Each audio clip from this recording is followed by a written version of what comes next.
Assumable loans sound amazing until you realize that you need to bring in $575,000 in order to make them work. The reality is, if you could take over somebody's 3% mortgage rate today, you would probably do it. So why aren't more people using assumable loans? Well, that's exactly what we're going to discuss in today's video. We're going to break down what an assumable loan is. We're also going to talk about the benefits of it, as well as why many buyers out there completely misunderstand them, along with what people aren't telling you when it comes to assumable loans. The first thing I want to do in today's video is tell you what an assumable loan is, just in case you haven't heard of them. An assumable loan allows a buyer to take over a seller's existing mortgage, including the interest rate, the loan balance, as well as the terms. Now, with that said, it's really important to understand that this is really only possible with FHA, VA, and USDA loans, as conventional loans typically are not assumable except in rare circumstances like death or divorce, and even then they often require you to refinance. Now, one thing to keep in mind about VA loan assumptions is that even non-veterans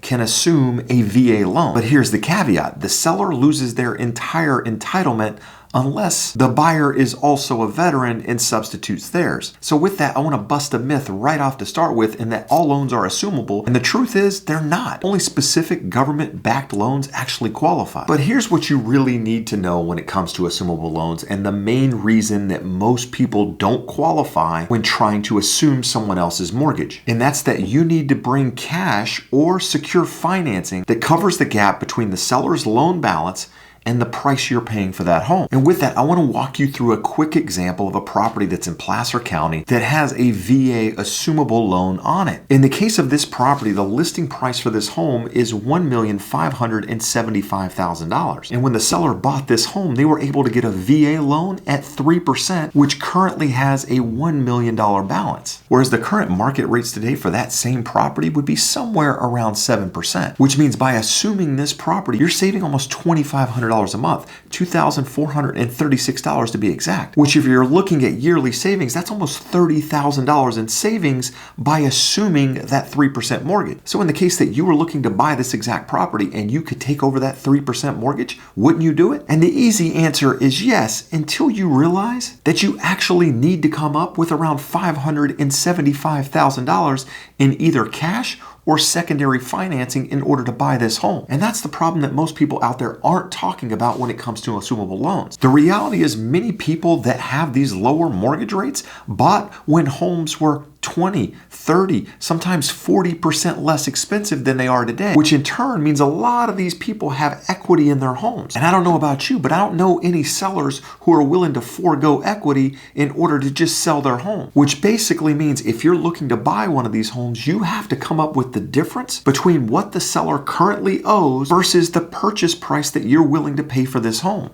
So if you're a first-time home buyer out there, somebody with a minimal down payment, you were trying to do an FHA loan, or maybe you only have 5 or 10% down, the reality is this probably isn't going to work. Now, in some cases, you can get secondary financing. You can do financing for the difference in that amount that's owed. But here's the reality: VA loans typically don't require a second mortgage unless it's coming from the seller, which basically means the seller would be carrying that finance. And on top of that, USDA doesn't allow any secondary financing at all, which means you have to pay that difference in cash, which means your only real option is FHA, but even then, not all servicers are going to allow it. So if you just heard the word servicer and you're asking, okay, well, what is that? The servicer is the company that's currently managing the loan that the seller has at the moment, which means instead of going to a broker or to your bank in order to get a loan on an assumable mortgage, you're actually qualifying with the seller's current servicer. In fact, we're going to talk about this process here more in just a moment, right after I give you a second example of an assumable loan. In this case, the property is located in Rockland, California, and the current listing price for this home is $739,900, with the loan to assume being at $500,000 at a 2.75% interest rate. And if you remember from earlier, we said today's market rates are somewhere around 7%, which means if you are able to assume this loan, you're saving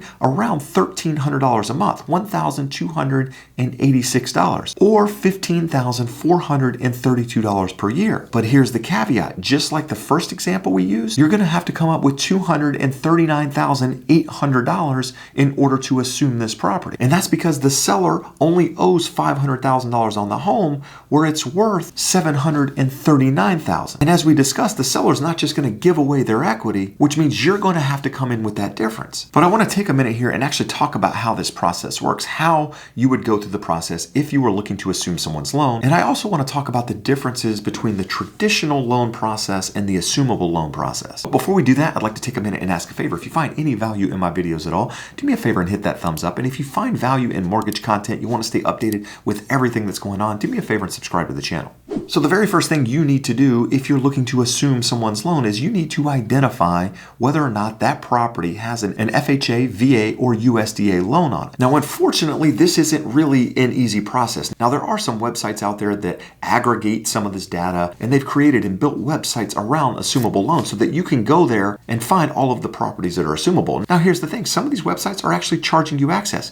Don't pay anyone for this information unless you truly know that you have the money for the equity gap. The last thing you want to do is pay for access to a website where you're not going to qualify, where you don't have the down payment required in order to buy those homes. So rather than do that, check with your local real estate agent, whoever it is that you're using to buy a home. Chances are they're aware of properties that are assumable. In fact, we have access to title records as well, where we can run those title records against what's currently listed on the multiple listing service to come across these same assumable loans. And here's the thing, we're not going to charge you for that information. But once you find a property that's assumable, the next step is actually checking with the servicer to make sure that loan is actually an assumable loan. Now, here's the thing. As a potential buyer of one of those properties, you can't call the servicer on the seller's behalf. It's going to have to be done by the seller or someone they grant access to, because it's going to require their loan number. It's going to require personal information in order for that servicer to even talk to you. And here's what I'll tell you from experience is that the process is a lot easier said than it's done. I actually had a client who had a VA loan